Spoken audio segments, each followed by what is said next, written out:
겉으로 드러나는 여러 가지 지표적인 측면을 놓고 보면 2007년에 좀 데자뷰 같은 느낌이죠. 분명히 좀 싹 이렇게 돌긴 합니다만, 근데 좀 뭐 그런 측면이 있지 않습니까? 이제 너무 좀 오래 올랐다, 많이 올랐다. 그리고 그 중에 가장 중요한 거가 뭐냐면 공급 물량이 작다. 예, 역시 공급이 적다. 똑같아요 지금하고. 그래서 아직도 2007년하고 같다. 예. 아니다. 이런 논쟁이 벌어지는 거예요. 자, 이 주택 시장이 사실 뭐 보면은 이제 그 뭐 늘 이렇게 좀 돌고 돌죠. 예. 그래서 뭐 올해가 2022년이지만 사실 뭐 2022년에 나타나고 있는 지금의 현상들, 예를 들면 좀 집값이 좀 주춤하고 있고, 일부 지역에서 인기 지역이라고 불리던 일부 지역에서도 미분양 아파트가 좀 늘어나고, 뭐 아예 그냥 거래가 지금 사실상 뭐 절벽 사태 정도로 불릴 만큼 끊기는, 이게 어디선가 언젠가 본 것 같다. 그렇죠. 예. 그래서 뭐 데자뷰다. 2007년 데자뷰다. 뭐 이런 얘기들 많이 나오고 있습니다. 지금 현재 상황이 어떠냐? 뭐 여러 번 말씀드렸지만 지방에서 이제 송도가 그 송도 인기 한 좋았잖아요 작년에. 근데 우리가 송도에 물량이 많을 거라고 얘기를 했는데 나오면서 이제 송도에서 아파트 계약 포기 사태도 나타나고 지방에서는 미분양이 지금 급증하고 있어요. 그다음에 뭐 지금 뭐 잠실 아파트 3억 뚝, 강남까지 하락 현실로, 뭐 소형 신축 아파트 더 떨어졌다. 뭐 이런 얘기 나오고 있습니다. 그러면서 그렇지만 여전히 아직도 이제 이 시장을 놓고 맞서고 있어요. 이 한쪽에서는 뭐냐면 지금 이렇게 일시적으로 좀 정체되어 있는 거는 대출 규제가 만든 거래 감소, 미분양. 또 한편에서는 시장 사이클의 변화다. 금리 상승, 급등 피로감, 공급 확대에 의해서 자연스럽게 된 거다. 이 논쟁이 지금 벌어지고 있습니다. 갓상우 이 양반 뭐 대표적인 상승 경제죠. 아직도 올해 10% 이상 오를 것이다. 뭐 이유는 여러 가지가 있어요. 똘똘한 한채 선호 현상, 대출 규제선까지 올라간다. 뭐 소득이 일어났다. 뭐 이렇게 주장하시는 분이 있는가 하면 또 한문도 교수님이라고 요즘 또 인기 계시더라고요. 부동산 더 빠르게 식을 수 있다. 이 양반은 뭐 제대로 관리 못하면 40%도 빠질 수 있다. 뭐 이런 주장하고 있어요. 저희가 한번 뭐 지난번에도 한번 이분 뭐 얘기 좀 한번 설명도 좀 드리고 했었죠. 그리고 최근에 이제 나온 게 그 KB 금융주주 경영연구소에서 했더니 올해 중개업소 사장님들은 63%가 하락할 거라고 보고 금융 및 부동산 전문가들은 64%가 상승할 거라고 본다는 거예요. 좀 다르네요. 완전히 다르네요. 그러니까 뭐 현장은 더 차갑게 식어 있는 거 맞는 것 같아요. 근데 이제 아까 상승을 말씀하시는 부동산 전문가들은 이론적으로 따지고 보면 또 오를 여지가 있다 이런 거겠죠. 근데 지금의 상황이 언제랑 같느냐? 2007년 문재인 대통령, 노무현 대통령 다 뭐 비슷한 정책을 썼어요. 초기에 투기꾼 집값 폭등론에 근거해서 막 규제를 남발해요. 그리고 집값과의 전쟁을 하면서 세금 올리고 대출 규제 강화하고 분양가 상한제 실시해요. 그리고 정권 후반부로 가면 공급 확대론, 신도시 공급을 확대해요. 그래서 말기쯤 되면 집값이 하락하기 시작해요. 말기나 혹은 그 다음 정권에서 크게 떨어져요. 그리고 뭐 저게 2007년이면 이제 글로벌 금융위기가 이제 막 터지기 전이죠. 바로 직전 2008년. 2008년에 이제 2008했으니까 이게 근데 당시에 이게 지금 매일경제인데 2007년대 2022년이 비슷한 거 아니냐 이런 기사들이 많이 나오더라고요. 근데 자, 제가 한번 기사를 한번 찾아봤어요. 2006년 12월에 중앙일보에서 2007년 부동산 시장이 어떻게 될까? 어떻게 보면 작년 말에 올해 부동산 시장 전망한 것 같아요. 2007년 봄에 이사철을 맞아서 전세가 상승이 매매가를 밀어올릴 것이다. 2007년 서울 입주 아파트가 36,700가구로 2006년에 비해서 20% 감소했다. 입주 물량 감소, 전세 대란, 집값 폭등. 그다음에 530조 원의 부동자금과 토지 보상비 향방이 집값을 불안하게 한다. 그러면서 약간의 상승 쪽 얘기를 하셨더라고요. 이게 뭐 본인 중앙일보 기자가 한 건 아닐 거고 전문가들 얘기를 뿌렸을 거 아니에요. 그렇죠. 아주 취재를 해서 뭐 보도를 했겠죠. 서울 아파트 입주 물량 보면 지금도 마찬가지예요. 지금도 작년에 3만 1,000가구에서 19,000가구로 올해 작년보다 올해 뭐 많이 줄잖아요. 그래서 이것이 전세 대란을 일으키고 집값을 밀어올릴 것이라는 집값 상승론의 주요한 논거지 않습니까? 똑같은 비슷한 논리였더라고요. 그다음에 현대경제연구는 어떻게 전망했느냐 하면 그러니까 2007년 내년까지 집값 오르겠지만 2008년부터는 하향세다. 어쨌든 근데 2007년에 오를 거다 하고 전망을 했어요. 그다음에 조선일보는 어떻게 했느냐? 2006년 11월에 이거 뭐 제가 썼는지 제가 누가 유 에디터가 썼는지 기억은 안 나는데 좀 불안합니다. 네. 제가 그건 안 밝히겠어요. 찾아보세요. 공급 확대 약발 2010년은 돼야 나타났나. 수도권 외곽은 과잉, 강남은 태부적. 연말 전세난 심할 땐 2, 3년간 집값 요동친다. 결국 오른다는 얘기였어요. 2007년이. 전체적으로는 좀 오른다는 쪽에. 그리고 그중에 가장 중요한 근거가 뭐냐면 공급 물량이 작다. 예, 역시 공급이 적다. 똑같아요 지금하고. 그러면 어떻게 됐을까요? 이때 신동아에서 2007년 2월에 이런 게 나왔어요. 부동산 고수 아줌마들이 2007년 전망 공급 확대 반값 아파트 우리 정부와 남편은 안 믿는다. 집값 오른다는 얘기예요. 그런데 실제로 어떻게 됐느냐? 이게 KB 조사예요. 2007년 들어와서 1월 달만 해도 강한 상승세, 뭐 2008년 꽤 높은 물론 상승이네요. 2006년보다는 막 5% 했으니까 하지만 또 계절적인 또 요인도 예, 있으니까 2월 달부터 마이너스로 이게 강남에 강남 제일 선행 지수 강남에서 쭉 빠지기 시작했어요. 그래서 마이너스 38%, 2008년에는 마이너스 7% 빠진 거예요. 그러니까 뭐냐면 2008년 9월이 리만 쇼크이기 때문에 리만 쇼크 전이에요. 자, 이때가 어떻게 되냐? 2006년 사실은 강남 집값을 쭉 살펴보면 음아파트를 보세요. 2006년 11월이 14억에 거래됐어요. 그리고 그때부터 빠진 거예요. 그러니까 2007년, 2006년 말에는 사실은 어떻게 보면 정점을 치고 내려가고 있었는데 다들 기자들도 그렇고 뭐 강남의 뭐 아주머니들도 그렇고 다들 집값이 더 오를 거야 이렇게 생각을 했던 거예요. 한보 미도 이 강남의 대표 아파트예요. 여기도 보면 2006년 10월에 20억, 22억에 했어요. 그때부터 뭐 13억대까지 빠졌어요. 이게 반토막 났어요. 그 빠지기 시작하는 게 사실은 7년부터 본격적으로 하락하기 시작한 거예요. 그러면 지금 와서 보면 우리가 그때 광고에 있던 게 뭐냐면 2007년에 DTI가 도입돼서 대출 규제가 강화됐어요. 금리가 오르기 시작했어요. 금리 보면 2006년 2월 달에 4%였던 게 2007년에 4.75%, 2008년에 5.25%까지 올라요. 금리 상승이 연관이 있죠. 그다음에 인허가 착공 물량 이제 드디어 노무현 정부 말기로 가면 갈수록 신도시 계획을 팍팍 발표해요. 그러면서 인허가 물량이 늘어나요. 집값 상승 피로감도 있었겠죠, 당연히.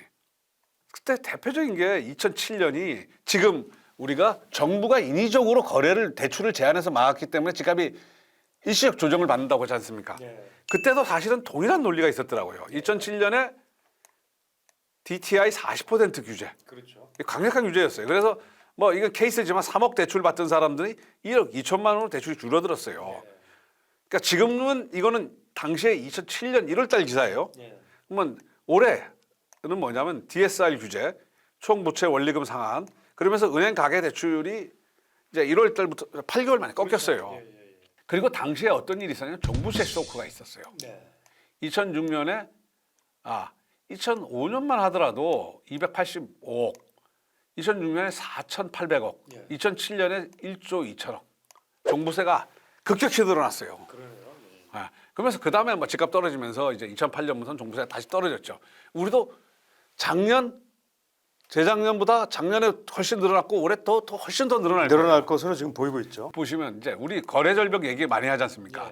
그러니까 그러니까 전국에 작년 2020년에 93만 건 거래됐는데 작년에 70만 건 거래됐고 서울은 거의 93만 건에서 5만 건 반토막 났지 않습니까? 그때도 보면 2006년과 2007년을 보면 72만 건에서 53만 건, 54만 건, 14만 건에서 6만 5천 건. 이걸로 훅 떨어졌어요. 그렇죠. 뭐 거래의 감소는 이제 또 가격 하락으로 또 이어지는 거죠. 그 당시에도 뭐냐 그냥 한 게 아니에요. 정부의 대출 규제도 큰 역할을 했어요. 금리 인상과 함께. 그러니까 비슷한 상황이 사실은 벌어지고 있는 거예요. 사실 뭐 그때 대부분의 이제 결과론적이지만 이제 나중에 훗날에 이제 당시의 집값이 왜 떨어졌느냐를 분석했던 많은 전문가들이 가장 첫 손가락을 꼽은 게 이제 이 DTI 규제 이거였죠. 그 지금 마찬가지지 똑같은 않습니까? 이제 DSR 규제. D자 돌림이네요. 리만 쇼크가 2008년 9월이었거든요. 그러면 리만 쇼크 전에 이미 상당 부분 한국에서 조정을 받고 있었던 거라고 결론을 내릴 수밖에 없어요. 리만 쇼크의 원인이 급격한 금리 인상이지 않습니까? 미국이 급격하게 금리를 올리고 있었기 때문에 한국도 금리를 따라 올리고 있었어요. 그러니까 이제 올해도 비슷한 양상이 벌어질 수도 있다. 지금 미국은 인플레이션 때문에 올해 지금 금리 인상 속도를 엄청 높이겠다는 거예요. 예, 그렇죠. 우리 이미 벌써 3차례 올렸어요. 근데 3차례 올렸는데 너무 똑같은 것 같긴 해요. 예. 2번 더 올린다는 거 아니에요? 2번, 3번 더 올릴 수 있다는 거 아니에요? 자, 우리 흔히 이제 집값 하락의 지표로 볼 수 있는 선행 지수로 보면 미분양 급증하는 거, 청약 경쟁률 하락하는 거, 매수 우위 지수의 하락 뭐 이렇게 3가지 정도를 보면 될 거예요. 그러면 그러니까 작년 9월에 전국의 미분양 주택이 13,000 가구 정도였는데 지금 작년 말에 17,000 가구, 18,000 가구 정도로 늘어났어요. 그러니까 이게 미분양 주택이 지금까지는 계속 줄었어요. 뭐 집값이 띵박질하니까 나오면 다 팔렸어요. 사실은 근데 정상적으로 보면 수도권도 마찬가지, 수도권도 1,500가구 정도로 늘었어요. 원래는 1,183가구까지 줄었다가 근데 역사상 미분양 그런데 아직 보면 뭐냐면 우리가 미분양 주택이 역사상 최저 수준이에요. 평균으로 치면 75,000 가구 정도 돼요. 근데 왜냐하면 미분양이 좀 있어야 돼요. 입지도 좀 떨어지고 분양가도 비싸면 미분양이 있고 그게 뭐 입주할 때까지 남아 있는데 지금 보면 너무 이제 과열돼 있다 보니까 그래서 이 미분양의 증가를 집값 하락의 지표로 볼 수 있느냐 없느냐 많이 헷갈려요. 그렇지만 이거는 뭐 또 어쨌든 추세적으로 볼 수 있을 것 같아요. 미분양이 늘어나는 이유는 뭐냐면 아파트가 아니라 도시형 생활주택. 도시형 생활주택. 약간 아파트 흉내를 낸. 그렇죠. 이게 원래 도시형 생활주택의 공급 그 유형이 이제 아파트도 있고 오피스텔도 있죠. 예. 그중에 이제 아파트 부분이 이제 미분양이 그렇죠. 나는 거다. 그리고 이런 대충 얘기죠. 단독 한 채 아파트, 나홀로 아파트. 이런 한 데서 동짜리. 주로 미분양 주택이 나고 그다음에 송도도 마찬가지로 이게 시세보다는 싸요. 송도에 그 분양했던 아파트들. 그럼에도 불구하고 왜 미분양이 나느냐? 대출 규제 때문에 청약하는 게 쉽지 않아요. 사람들이 9억이 넘으니까. 그러니까 결국은 이제 뭐 계약금도 없이 그냥 덜커덕 청약했다가 당첨이 돼서 아이고 저 계약금이 없어요라고 얘기를 한 경우가 많다 그러더라고요. 저도 얘기 들었습니다. 분양 담당자가 직접 얘기를 하더라고요. 그다음에 매수 우위 지수의 지속적 하락. 우리 집값 하락의 그걸로 꼽죠. 매수 우위 지수가 지금 많이 떨어졌어요. 근데 아직도 보면 요 수준은 아직 안 돼. 2019년 그때 잠시 조정이 있었죠. 근데 완전히 2012년 수준 정도까지 떨어지면 이거 집값이 이제 폭락 수준이 되겠죠. 그다음에 이게 보면 아직 세종은 매수 우위 지수가 제로예요, 제로. 이게 지금 몇 주째 이어지고 있어요. 그러니까 아직은 이 정도 되면 세종시 정도까지 가면 정말 그건 막 엄청난 변화겠죠. 그래서 아직도 2007년하고 같다. 아니다. 이런 논쟁이 벌어지는 거예요. 아직은 지표상 보면 어느 쪽 지표를 강조하느냐에 따라서 한쪽으로 이렇게 좀 기울어져야 되는데 지금 아직 완전히 기울어진 상태는 아니다. 당첨 가점 이제 하락하고 있고 초기 분양률 하락하고 있고 이렇게 보면 어떻게 보면 일단 참 뭔가 이렇게 조종기에 접어들었다는 거는 틀림없는 것 같아요. 이게 또 재미있는 게 이게 아파트 결국은 제일 중요한 게 뭐냐면 우리가 공급이 부족하다는 거 아닙니까? 공급은 두 가지 입주가 부족하다는 거하고 인허가 물량 착공이 부족하다는 게 있는데 드디어 이제 아파트 인허가 물량은 급증하기 시작했어요. 전국도 20% 수도권이 15%가 늘어났어요. 서울 그러니까 굉장히 크게 늘어나는 거예요 지금 아파트 인허가 물량들이. 서울도 많이 늘어났어요. 서울도 뭐 3천 가구에서 5만 3천 가구로. 뭐 인천은 좀 줄었네요. 인천은 워낙 분양이 많다 보니까 그런 거죠. 그리고 지금 이제 또 중요한 게 뭐냐면 대선 집값 변수론이 나오고 있어요. 그래서 이거 보면 최근에 이제 뭐 전문가들 다 얘기해요. 집값이 고점인 것 같은데 아직은 막 확 떨어진 그거는 잘 안 보인다. 이렇게 주장하는 사람은 금리보다는 대선이 변수다. 대선이 되면 이제 규제 완화 공약이 나오고 그게 실천된 거다. 실제로 뭐 지금 뭐 규제 완화 공약은 뭐 엄청나죠. 쏟아지고 있죠, 뭐 지금. 규제 완화 공약 등 대선이 집값을 자극할 가능성이 있다. 개발 공약이 굉장히 엄청나게 나왔어요. GTS 막 A, B, C, D, E까지 나왔어요. 그다음에 재건축 서울뿐만 아니라 양 후보가 다 신도시 재건축. 그럼 분당 일산 집값 폭등해야 되는 거 아니에요. 그다음에 세금 완화도 얘기 많이 했어요. 지금 종부세부터 엄청나게 지금 쏟아냈죠. 그러니까 집값에 어떻게 보면 이런 게 많이 1년 전에 이런 그게 있었다 그러면 아마 불장이었을 거예요. 근데 지금은 소폭 하향 조정되는 거예요. 그러니까 태산 직급 변수로는 아닌 것 같다. 이건 왜냐하면 이것도 이 부동산 사이클이 이미 조정기로 진입했기 때문에 효과가 없느냐. 그다음에 금리 인상, 유동성 축소기니까 이게 효과가 없느냐. 그러니까 반대로 만일 이게 지금 금리 하락기, 유동성 확대기, 그다음에 부동산 사이클로 보면 상승기였으면 아마 이게 지금 거의 그 수류탄을 던져놨을 거예요. 저기 유류 창고에다가. 그다음에 대통령 교체 집값 이게 보면 우리가 흔히 얘기하지 않습니까? 저 진보 정권에서는 집값이 폭등하고 뭐 보수 정부에서는 집값이 안정된다는데 이거 보면 노무현 정부 때 74.6%, 문재인 정부 때 86.5%, 그다음에 이명박 정부 때 마이너스 2%, 박근혜 정부 때 18%. 근데 이게 보면 사실은 대통령하고 큰 상관이 있는 건 아니에요. 그러니까 부동산 사이클상 그렇게 하다 보니 이제 맞춰 떨어진 거예요. 그러니까 노무현 정부 때도 그 집값이 폭등했던 노무현 정부 때도 보면 취임해가지고 첫 해에 올랐어요. 그래서 난리가 났죠. 그래서 뭐냐면 규제 폭탄을 쏟아 부었어요. 그래서 일시적으로 하락했어요. 그러다가 다시 이제 반발해서 막 2년 연속 올랐어요.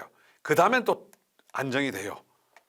만일 우리가 이렇게 본다면 지금도 첫해 대통령 첫 해에 뭐 어쨌든 뭔가 이렇게 좀 조금 오르니까 막 난리를 쳐서 떨어졌어요. 그 다음에 다시 폭등했어요. 물론 이건 여러 이유가 있어요. 과거 노무현 때와 다른 거는 팬데믹으로 인한 저금리 정책, 과잉 유동성. 너무 대통령이 누구냐에 따라서 집값이 결정된다는 건 아닌 것 같지만 어쨌든 정책적인 그건 있어요. 진보와 보수. 근데 어떻게 보면 보수 정권이 집값 폭등기에 보수 정권이 했다고 규제를 풀 수 있을까? 그건 또 아닐 수도 있을 것 같아요.